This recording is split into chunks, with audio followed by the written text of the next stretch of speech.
Hola, en este vídeo vamos a ver desde la diapositiva 56 hasta la 60 del tema 6. En la diapositiva 56 se había dejado planteado el ejercicio que vemos en pantalla, un ejercicio que consistía en calcular cuántas líneas contiene un fichero llamado Quijote.txt, sabiendo que todas las líneas del fichero tienen 80 caracteres o menos. Se pedía el uso de la función fgets para poder cumplir con el objetivo pedido en el ejercicio. Una posible solución a este problema es la que vemos aquí. Es una solución muy sencillita. Tiene básicamente tres partes.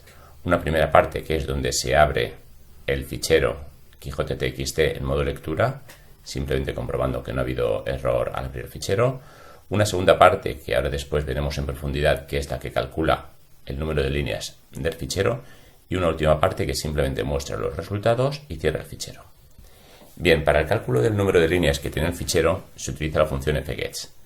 La función fgets devuelve un total de hasta max caracteres en la cadena que está como primer parámetro de la función desde el fichero que está como tercer parámetro. Como max tiene un valor de 81 y las líneas del fichero Quijote.txt tienen un máximo de 80 caracteres, cada vez que ejecutemos fgets va a recuperar una línea del fichero. Lo que conseguimos con esto es que se repita en este while tantas veces el fgets como líneas tenga el fichero, puesto que cada vez que recupera el fgets algo, va a devolver algo distinto de null si no se ha llegado al final del fichero.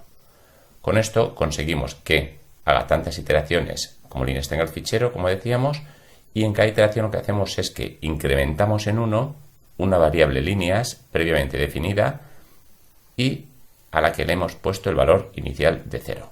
Con lo que cuando terminamos de recorrer el fichero, líneas tiene un valor que coincide con el total de líneas del fichero. De esta forma, si tuviéramos, por ejemplo, este contenido dentro del fichero, al final lo que haremos será un total de 31 iteraciones. La variable líneas valdría 31 y cuando mostramos el resultado, ese es el número que nos mostraría en pantalla. Muy bien. Además de las funciones vistas hasta ahora, hay una serie de funciones que están en la librería string.h que nos van a permitir el manejar las cadenas con mucha mayor facilidad. Hemos, por tanto, de incluir con include la librería string.h para poder utilizar cualquiera de las funciones que veremos en esta diapositiva y en las dos siguientes. La primera de las funciones que vamos a ver es la función que nos permite copiar cadenas, la función strcpi. Esta función simplemente recibe dos cadenas como parámetros y pone en el primero la misma cadena que hay en el segundo de los parámetros. Esta función, al igual que todas las funciones que vamos a ver que manejan las cadenas, añaden el /0 automáticamente. Vamos a ver un pequeño ejemplo de uso de esta función strcpi. Como vemos aquí, en este ejemplo declaramos 1, 2 y 3 cadenas. Y aquí cuando usamos strcpi pasando C1 y Daniel, lo que hace es que copie en la cadena C1 Daniel. Hay que tener en cuenta que una cadena puede estar representada mediante una variable que la contenga, como en este caso, o puede ser una cadena constante, encerrada entre comillas dobles. Después de este primer strcpi, en C1 tenemos en el primer carácter una D mayúscula, en el segundo una A, en el siguiente una N, una I, una E, una L y un /0 que se lo asigna automáticamente el string copy al finalizar la cadena válida. En la segunda de las instrucciones con string copy, copiamos Juanito en C2 y simplemente estas tres líneas lo que hacen es que intercambian los valores de C1 y C2 apoyándose para ello en una tercera variable de tipo cadena que es aus. Otra función que vamos a utilizar mucho a la hora de manejar cadenas de caracteres es la función strlen.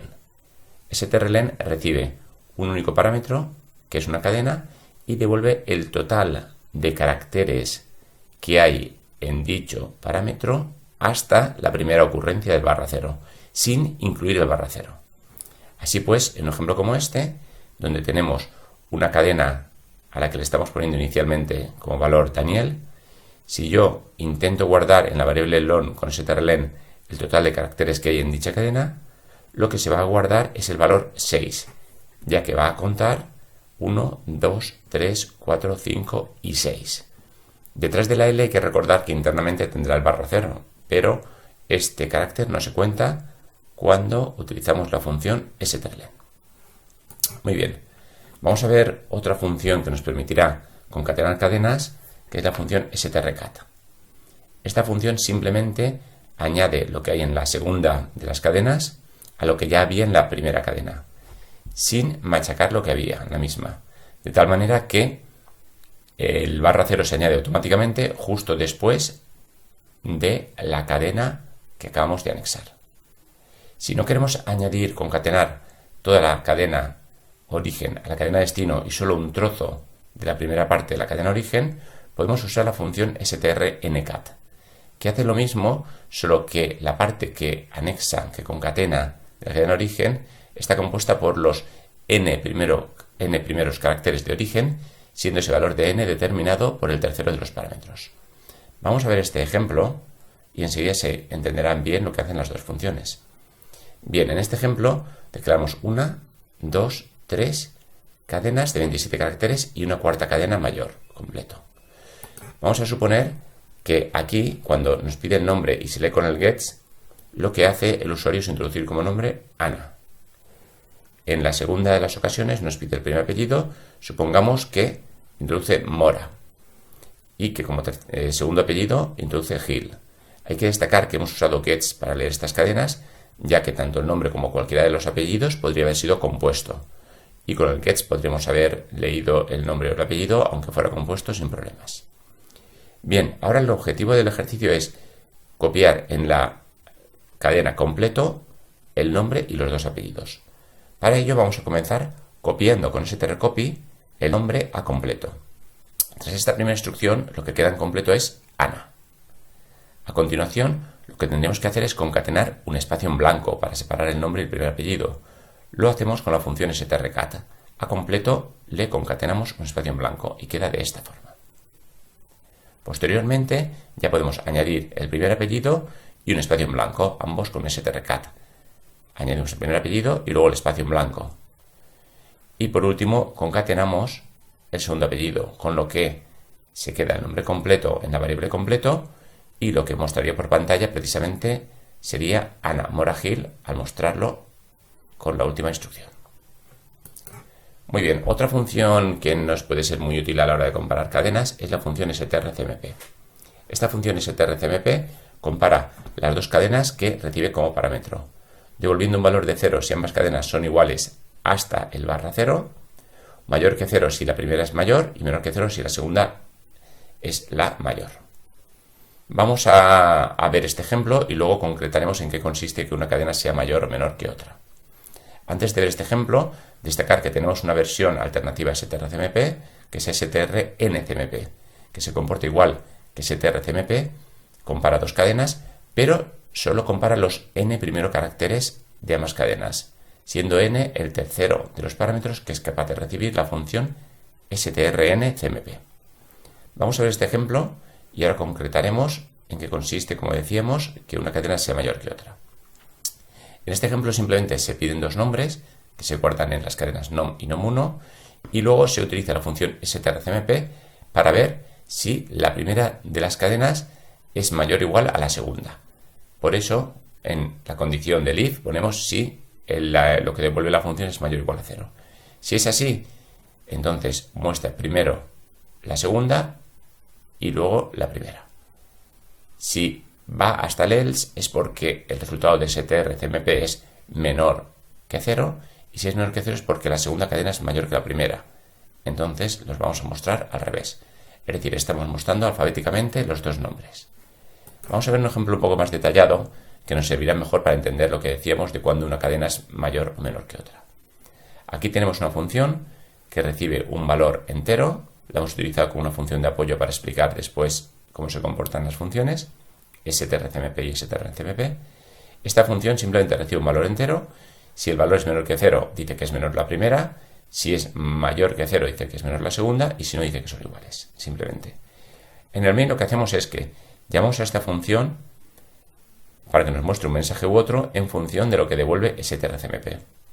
Si strcmp recibe ala y ba, todo en minúsculas, devolverá que la primera es menor que la segunda. Devolverá un valor menor que 0. Por eso, cuando llamamos a mensaje con lo que devuelve, dice menor primera. Esto es así porque strcmp se comporta de la siguiente manera. Coge y va comparando carácter a carácter las dos cadenas.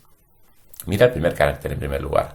Si son diferentes, dice, ¿cuál de los dos tiene el menor código ASCII asociado?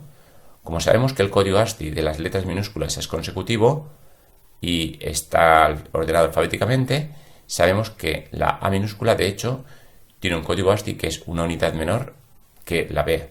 Como la A es menor que la B, ya directamente no sigue mirando el resto de caracteres y ya nos devuelve un valor menor que 0, indicando que la primera cadena es menor que la segunda.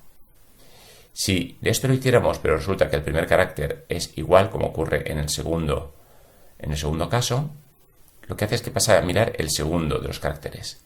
Luego miraría el tercero y así hasta que encuentre una diferencia en alguno de los caracteres. Si, como ocurre aquí, resulta que la primera de las cadenas termina, mientras que la otra continúa, ese barra 0 va a indicar que esta cadena es más pequeña que la segunda, de que nos devuelva un valor menor que 0, indicando que la primera cadena es menor.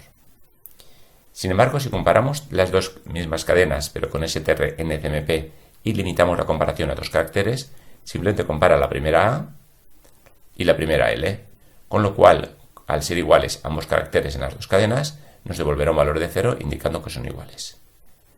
En el cuarto caso, sin embargo, al comparar la A con la B, ya ve que son diferentes, pero, sin embargo, devuelve que es menor la segunda, a pesar de que alfabéticamente la B está detrás de la A.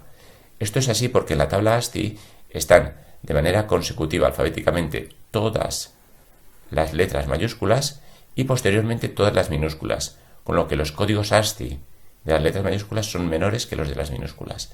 En cualquier caso, lo que es imprescindible saber es que si queremos comparar para ver si una cadena es alfabéticamente superior a la otra o no, hemos de asegurarnos de que ambas cadenas estén en minúscula o en mayúscula, ya que si no podemos encontrarnos con problemas como el que se nos muestra aquí.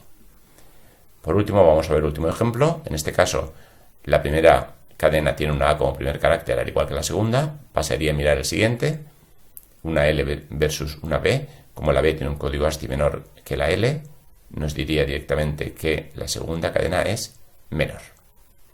Muy bien, vamos a terminar el vídeo planteando este ejercicio. Es un ejercicio sencillo en el que se nos pide el desarrollar un programa que lea una cadena introducida por el usuario e indique si en la misma hay espacios en blanco o no. Aquí tenemos un ejemplo de funcionamiento. Mostraré este mensaje por pantalla. El usuario introduce, por ejemplo, Pedro nació en 1988 y en este caso nuestro programa debería indicarnos por pantalla que la cadena sí que tiene espacios en blanco, ya que como vemos, así es. Si no tuviera espacios en blanco, pues simplemente en vez de este mensaje diría que la cadena no tiene espacios en blanco. Vamos a intentarlo.